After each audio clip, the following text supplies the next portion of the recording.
నవ్వుతూ ఉన్నా జగన్ చూడలేరని జనసేన నేత పవన్ కళ్యాణ్ అన్నారు. విజయనగరం జిల్లా నెల్లిమర్ల నియోజకవర్గంలో చంద్రబాబుతో కలిసి కూటమి అభ్యర్థుల తరపున ఎన్నికల ప్రచారం నిర్వహించారు.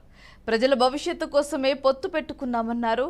కళ్ళెదుట దారుణాలు జరుగుతుంటే చూడలేమని చెప్పారు. ఉత్తరాంధ్ర నుంచి వలసలు ఆగాలని, పరిశ్రమలు రావాలని పవన్ కళ్యాణ్ ఆకాంక్షించారు. చంద్రబాబును జైల్లో పెట్టినా ఆయన కళ్ళల్లో అధైర్యం కనిపించలేదని చెప్పారు.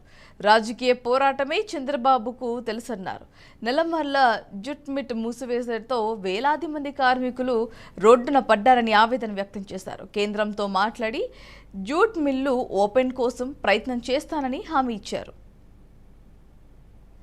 నెల్లిమర్లకు సంబంధించి నాకు పోయినసారి పోరాట యాత్ర వచ్చినప్పుడు 10,000 మంది పనిచేసే జూట్ కర్మాగారం మూసివేయబడింది.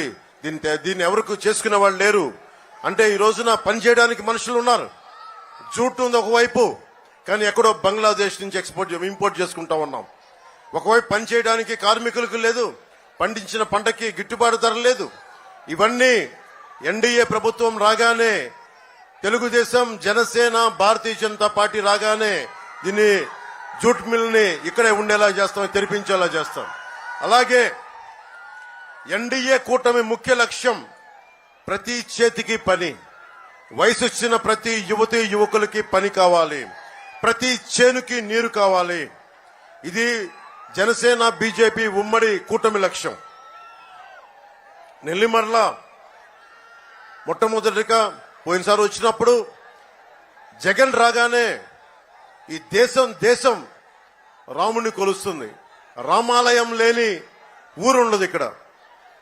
నేను ఎప్పుడు కూడా అన్ని మతాలకి సమానంగా గౌరవించేవాడిని, అన్ని ధర్మాలని పరిరక్షించేవాడిని. అలాంటిది మనకి రామతీర్థంలో శ్రీరామచంద్రుల వారిని విగ్రహం తల నరికేసి ఆ పూజారి గారు ఇలా పట్టుకొని ఆ ఏడుస్తున్న చిత్రం ఉండిపోయింది గుండెల్లో. చాలా బాధ కలిగించింది. అది ఏ దేవత విగ్రహం అయినా ఉండొచ్చు, ఏ మందిరం తాలూకు అయినా ఉండొచ్చు, కానీ ఈ రోజుకి ఒక్క చర్య తీసుకోలేదు. జగన్ పాలనలో దేవాలయాలకు రక్షణ